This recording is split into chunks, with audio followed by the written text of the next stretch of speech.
faster transmissions. They set me up for failure. There we go. It's got a little rust on A it. little rusty. Actually, this is the same one we had in New England. Yep. So we've been doing quite a few of these seminars. We did one in Miami and one in New England with WIT. And really what we're trying to do is kind of show you some of the failure points, and not only the high performance, but heavy duty industrial trucks, right? Guys that are towing, that are hauling, and some of the fixes that we found, it might not be your fix, and we're not saying it's the only way to do it, but it's what we found works best for us and has helped us out with our warranty and comebacks. Just out of curiosity, I know a lot of people are probably, man, 68 RVs, I can't believe y'all put those in 600, 700, 800 horsepower trucks and don't have comebacks. We do, but surprisingly, it's about 2% is what we have. And when you look at the realm of what we do with the amount that we have and the customers that we are servicing, it's the silliest customers in the industry. It's the ones that y'all probably don't want to do the work on, right? And if at any point y'all can't see anything, please let us know.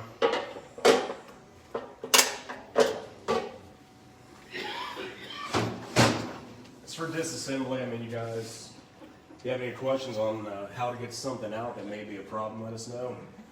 We're really not going to focus on a whole lot as we're disassembling. We'll go more in depth, like I said, as we are reassembling this unit. Out of curiosity, what are some common failures that you guys struggle with that it doesn't contain overdrive clutch failure with a 68? Anybody? Overdrive. Overdrive for sure. Yeah. You guys have any customers out there doing boosted launches, really beating these things? Yeah. Input shafts. How about a sprag? Any sprags? Okay, we'll touch base on that here in a second. The There's sprag a reason issue. why that's not an issue anymore. Yep.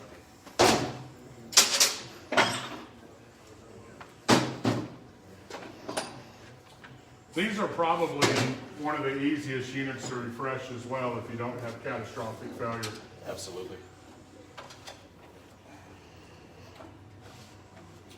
Montana looks like that's the center support you're taking out. That is. We have two snap rings on the center support. This one I'm pulling off now, everybody should know, is a beveled snap ring. It goes in one way and ensures that our center support does not walk around in that case. Now Montana, if I'm not mistaken, I know that we've got some people who do their own builds. We've seen some that snap ring position is in the wrong location. Yeah, the one that you're actually referring to right now is this lower snap ring right here. So this is what your center support is going to rest on. This is its bottoming position, if you will. A lot of times people like to do and roll this thing over in a groove. I see pours with it all the time. Does it create a major problem? No, it's a flimsy snap ring, but in some of these rougher castings on a valve body, you can run into a situation where the casting actually contacts this, hangs up on it, and while it's in the case and the center support is on it, it's not going to really move out of the way easy. So what that could do is not allow the valve body to fully seat onto your center support feed orifices right here. As we see on this one, there's a nice wear pattern. Where those were residing on there, this one did not have an issue. That's good.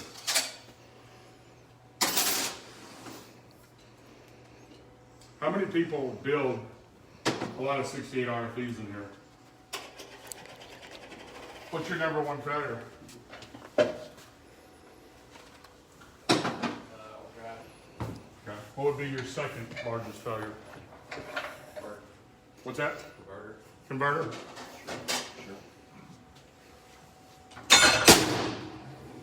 Good job. What's that? Tell Howard, yeah. The parking hall, perfect. Alright, and last but not least, we'll get the How are y'all diagnosing, out of curiosity, converter failure? If you have one that come in and we suspect it's converter, are we monitoring turbine slip? Checking to see when the computer commands it on, and one of the things that we see a lot of customers when they get to the higher horsepower with the tuner, it's not uncommon for them to complain about a failure between shifts. And if they have a lot of power with a lot of turbine slip, they unlock the converter before shifts, right? We know that. So what you'll end up getting is when they unlock, and say, y'all probably been in some trucks that have tuners on them, and you feel like the converter's being driven through. It's da, da, da, and it shifts, but there's very little RPM drop, right? However, when you're in lockup, or you keep it locked up, there'll be nice shift recovery after fourth gear. So if that's the case, and they're unlocking the converter between gears, they'll go, whoa, whoa, and you'll get that complaint. That's a simple calibration fix. However, if I keep that converter locked up between shifts, and I've got a big fat line pressure tank in it, now what's that going to affect? That's going to affect my NVH, and then the customer's most likely going to come back, and now they're going to complain, now that you got rid of the flare between shifts, they're going to complain that it shifts too hard, right? So a lot of tuners, or a lot of people, they can delay that lockup until sixth gear above 50 miles an hour, unless they're making a lot of power, and then at wide open throttle, they'll go to second gear or third gear command, right? What are you doing now, Montana? Well, I'm getting ready to walk us through. Does anybody know what this piece is here that's on the screen, right here in my hand? Sprag, or the sprag out there? Yes, this is this infamous sprag on the 68. So I'm going to pop it apart, and we're going to talk a little bit about the design flaw in this. And see, I don't think I took this one apart in New England. We might have some witness marks in our outer race that we can talk about here. Does anybody know why these sprags fail? Anybody? This is where software. So how many of y'all have seen a busted 68 RF3 low reverse sprag? Raise your hands, please. High. Let's see. So y'all have all seen it. Do we know why that fails? Anybody? It's not 35,000 pounds, but that will help it. So how does that sprag? This is where we talk about understanding logic control. So does anybody understand how that sprag operates? When do the low reverses clutch come off in first gear? When do they come off? Anybody know? They come off at 150 drive shaft RPMs. So that's not a whole lot of drive shaft RPMs when you have a 3-to-1 first gear, right? So when they come off, let's say we're doing a nice burnout, and you release, or you're making a lot of power when you've got a heavy load, and I release the low reverse clutches, all that power is then on what? The sprag. Got my hand here. This. That baby right there. And that sucker will cry, and it will die. And when it does, a lot of times you'll have catastrophic failure that renders your core useless, right? And then if it's a warranty situation, now you got to call the customer back and tell them they broke the sprag, you don't warranty hard parts, and guess what? Your core is useless. Yeah, you run the risk of completely destroying your lower planetary set here. And I've never had good luck trying to find these separate. It's actually, from my experience, easier to buy a core, and you unfortunately have to pass that along to the customer. It's never a fun call to have, but it is what it is when it comes down to that. Now,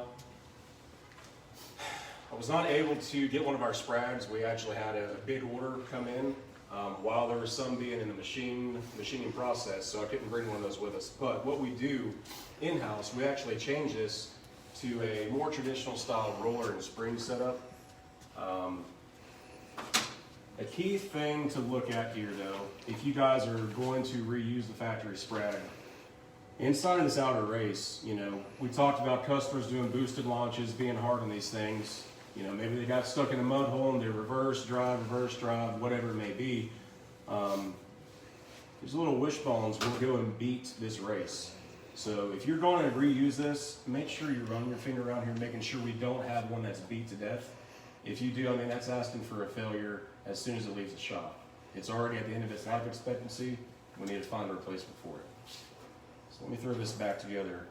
Now, Montana, we can upgrade the sprag, and that will probably take care of about 75% of those failures. But if you have a customer that drinks enough cold beer on Saturday night, and he's got some 35s or 37s, we can still break it. And this is where we talk about the real way to fix it, and what you'll see a lot of times now, is the spray along with the software calibration. So in the new updates in HP tuners, there's a PID, and that PID will allow you to determine what RPM you want to release the low reverse clutches. So in that PID, you could go and set that to whatever RPM you want it to be, obviously in first gear.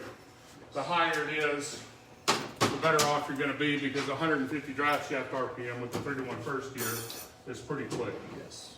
Is there any disadvantage to, or any either way to having that clutch off? Why does it come off? Well, it would, if you came off, that would be drag, that would be parasitic loss if you left it on. So that's what I know. Yeah.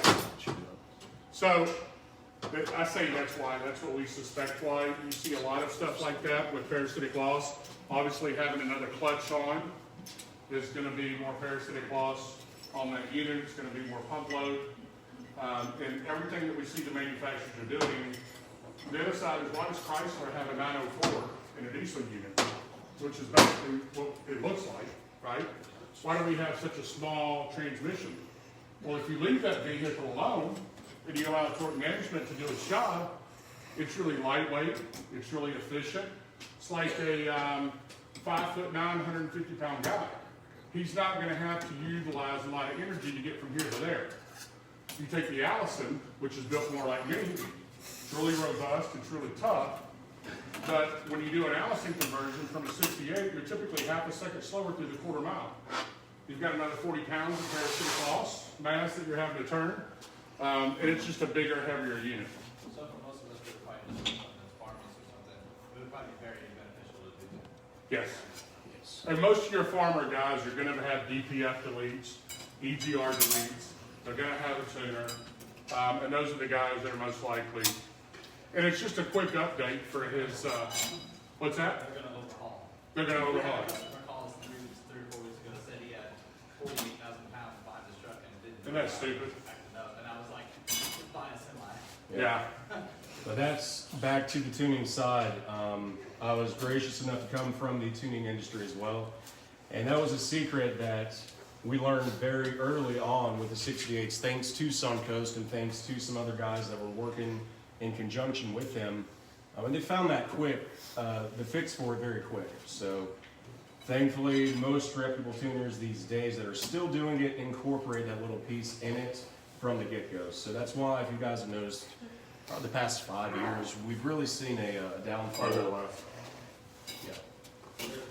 Yes. As far as shop liability with the EPA, is that going to affect us and get things out of trouble? That's a really good question. So if you're simply not changing shift scheduling and not changing converter lockup schedule, you're changing line voltage or when that clutch comes on and off. But we're told from someone who just had a really big fine that now has some carb tunes, there's absolutely no liability. If we're changing shift scheduling, when it shifts, we're changing converter lockup schedule. When it goes into lockup, we're affecting fuel economy and we're affecting emissions. And that is a federal violation. That's something that you're going to have to do at your own risk. If you notice these 68s and even the 6L80s, you'll be in 6th gear at 35 miles an hour in lockup lugging, right? Everybody hates that. So the first thing that we see tuners do is they go in and they change the shift schedule and delay every gear like you're in tow haul, right? And of course, early lockup. So usually most of these guys have a tune, and it's just a process of telling them. If you want to do that yourself, I would say do that at your own risk. We aren't telling you to do that. We're just telling you where to get the information, how it works. And you can do with that as you wish. But this is a real thing, and tuning is becoming a big deal with the new transmissions and units. Yes. One little bit to talk about as I'm kind of restacking this stuff up. Always make sure you're checking out your pinions on here. This one obviously, are we back up on the screen? Okay. This one obviously had a failure. You guys have a hot, what am I trying to say? A hot tank washer system, yes. You want to make sure that we're not leaving any sort of water residue. There's actually roller bearings inside of here. You want to make sure you're getting all that out. I actually prefer just to use like a mineral spirits wash on this instead of using something that could cause corrosive qualities. So now what we're about to bring up now, since this was the one I used in New England, I'm not gonna have a thrust washer to demonstrate with you guys, but Going here. we'll still talk about it. We have our fix for it, absolutely.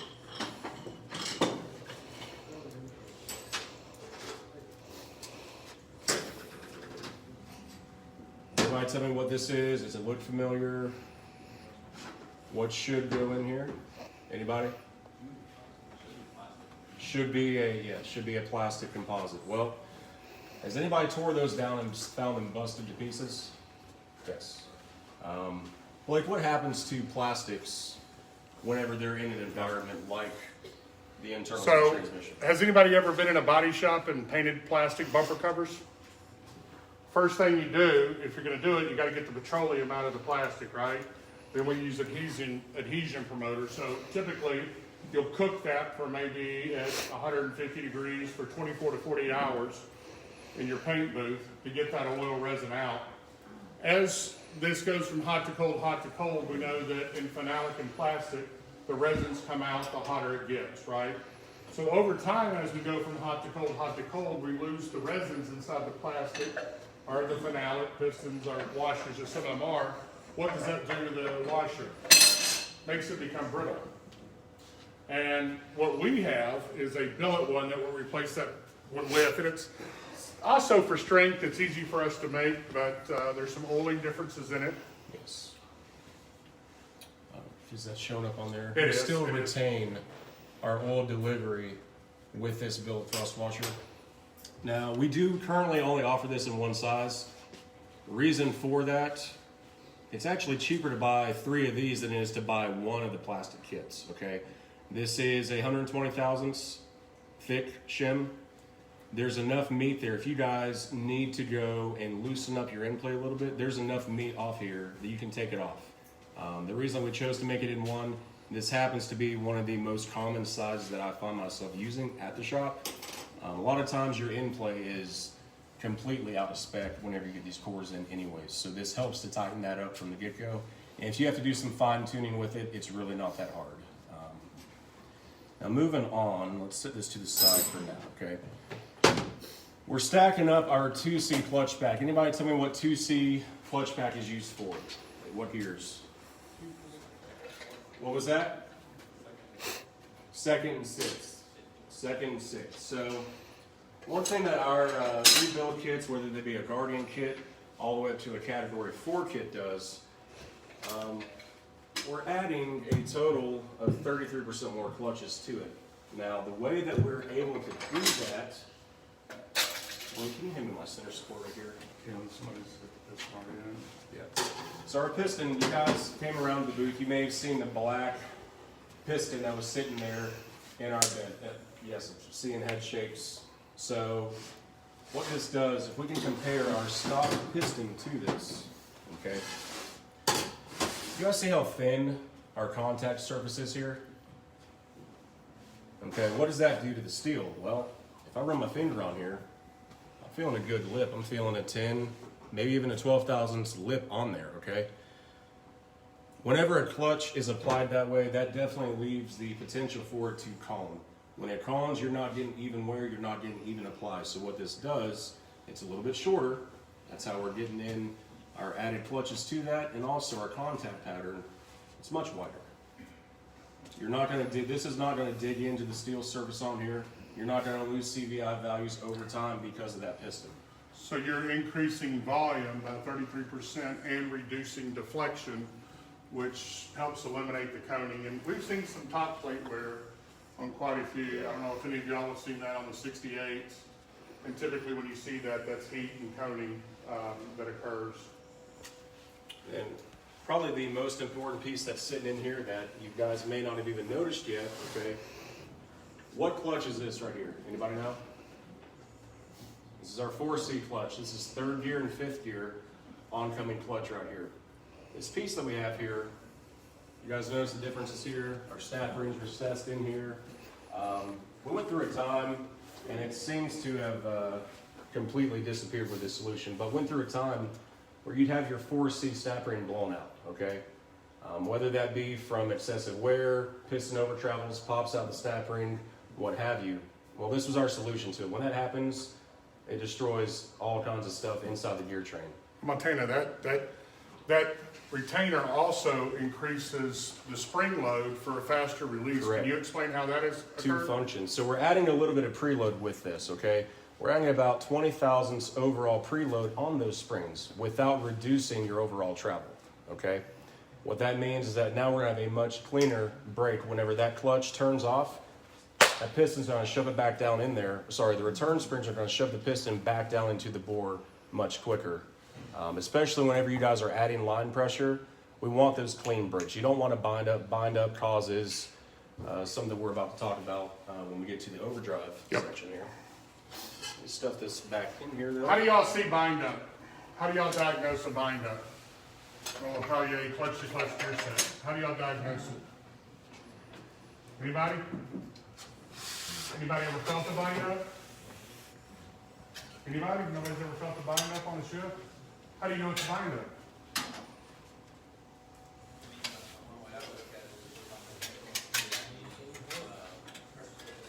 Yeah, that's one way. The other way is that if you look at your shift time, the shift time will be what? Negative.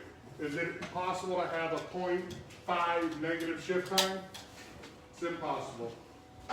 So if you're looking at your scanner data, RMHB tuners, and you're looking at your shift algorithms, your shift time, if you see a negative shift time, that's impossible, right? We can't travel back in time and make a shift. Not yet, but we're close. But at any rate, that's a bind up, and that's a really easy way for people that come in and complain of harshness. A lot of times we'll see tuners that will increase some oncoming volume presets because they have a poor build.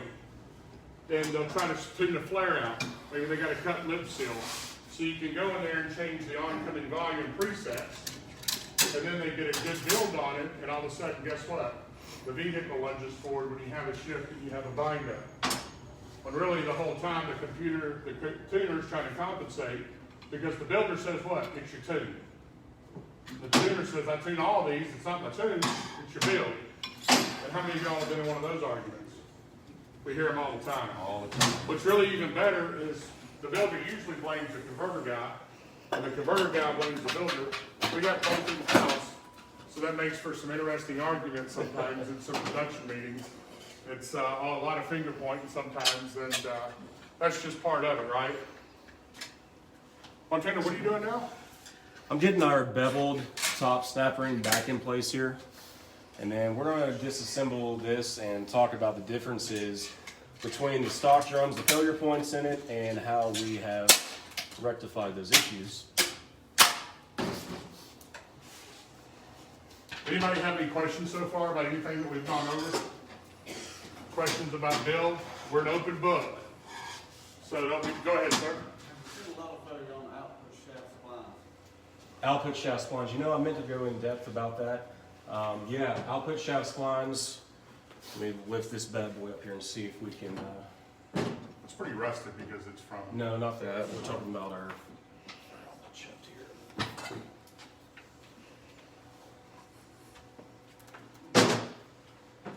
So what I assume you're talking about, you can see a little bit of gear wear. I don't know how that's showing up for us.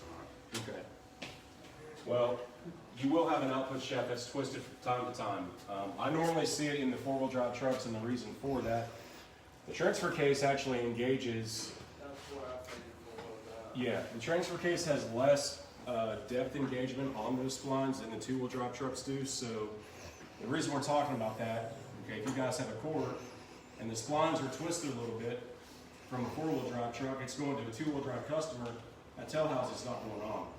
You'll have the transmission completely assembled and realize, oh crap, my tail housing doesn't fit. So whenever you're doing your inspection process, definitely pay attention to that. I've never seen one actually break off, shear off, but the splines are always an issue.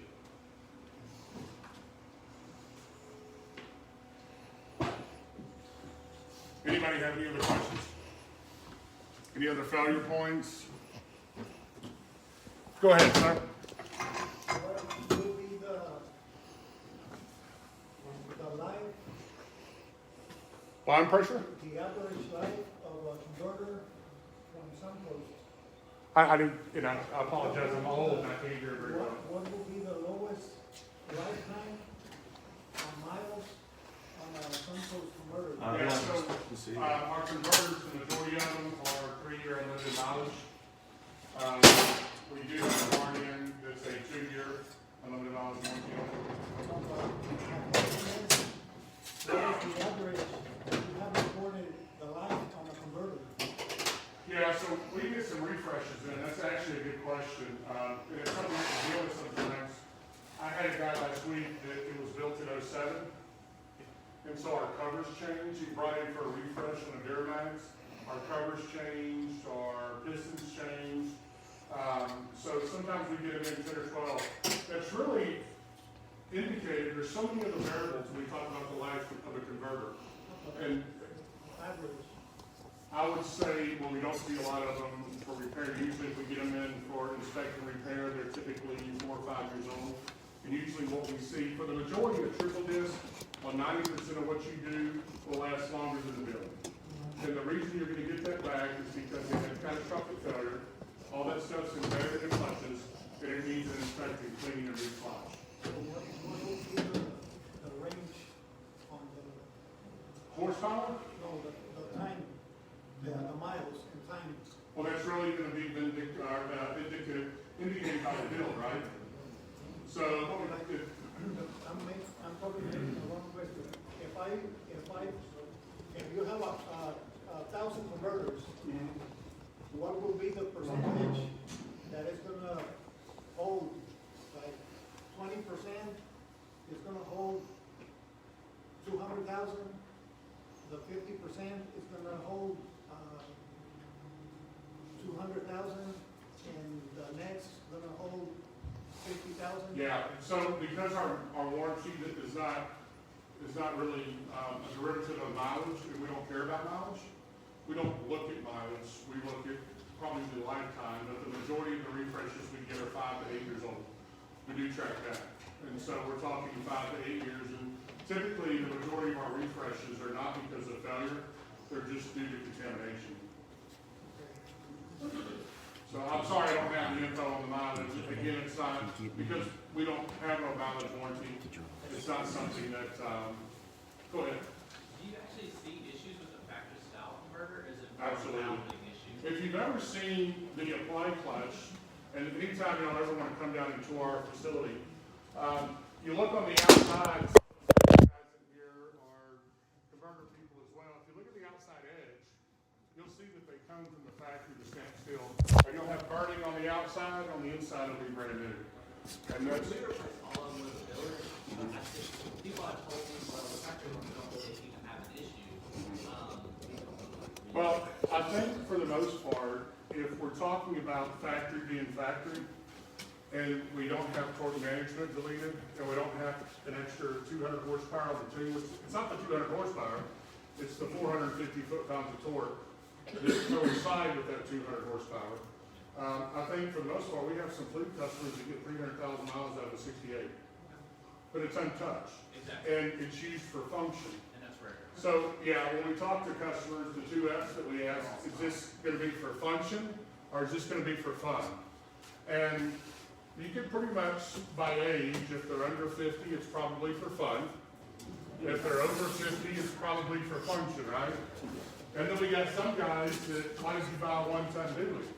From a nut blind? How much you got blind weight? 2,500 pounds? Well, now you just bought a truck because you could, right? We went through our crisis. After Mama gets her floors and her closets, we gotta get something, Yep. right? All right, moving on to arguably the most important part of a 68, our overdrive, underdrive, stack up, and our drum. Okay, can anybody tell me on a stock 68, how many clutches are in overdrive? How many friction surfaces do we have in overdrive? 12, correct. Single-sided, 50 thousandths thick. It doesn't leave a lot of material for us there, okay? In our category 3, actually category 2, 3, and 4 kits that we offer, we've actually upgraded, thank you, Bethany, for bringing those over. We've actually upgraded the drum design.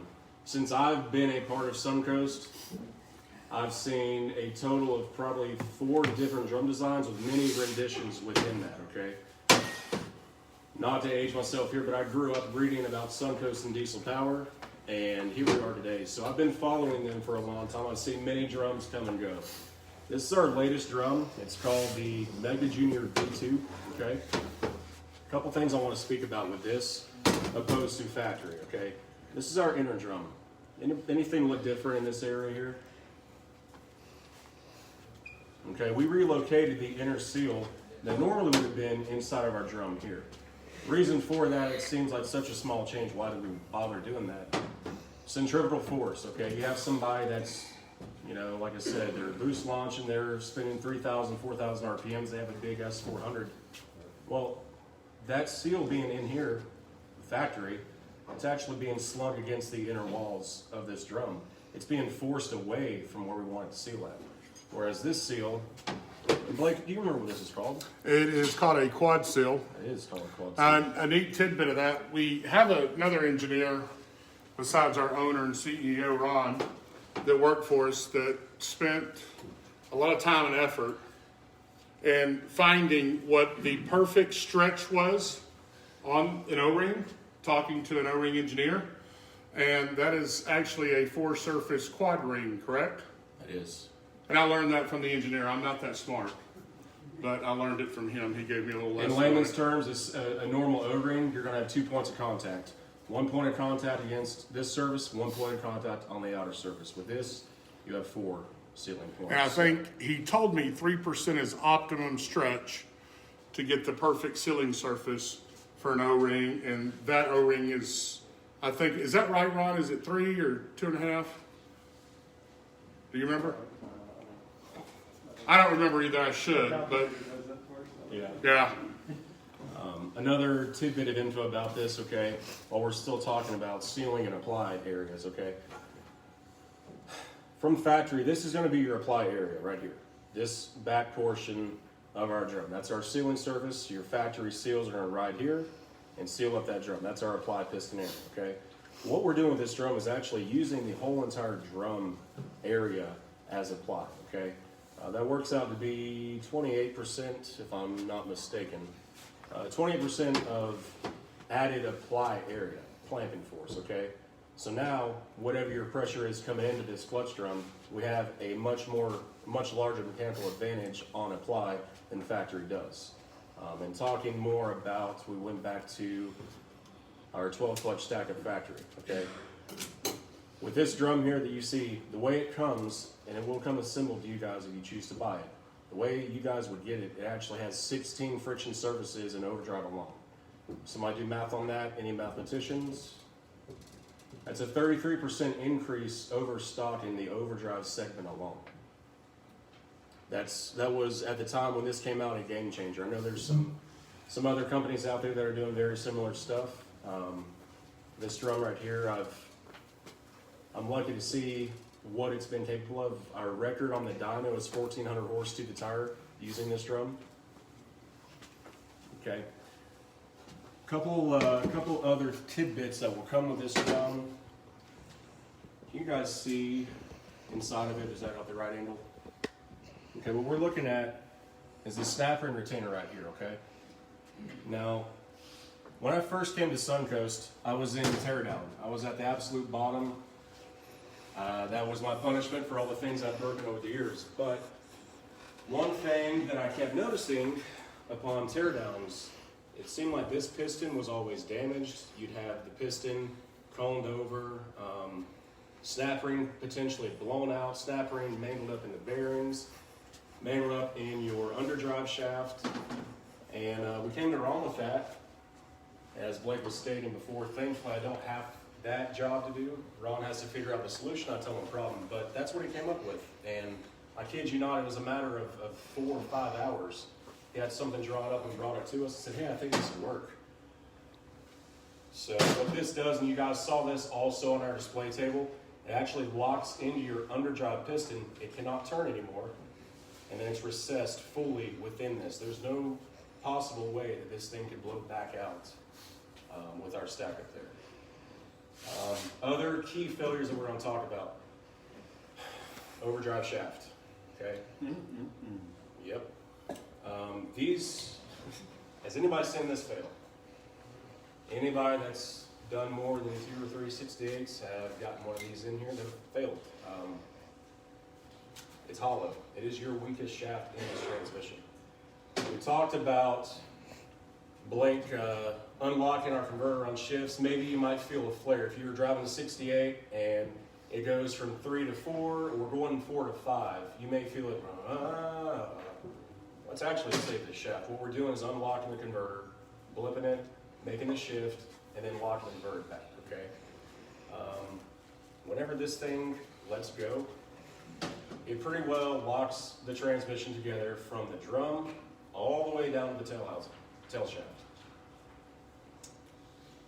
So I'm telling you, there's some other things that we're going down, and this isn't to, if you want to touch or I can, this isn't to necessarily badmouth anybody, but a lot of what we see, we were fortunate enough, we had Mark Pusinelli a few years ago with Transco came into our research lab and did an entire class on software calibration IDs for no communication codes and that shaft braking that we've seen. So the other thing that you'll find, some customers will get a code for loss of communication.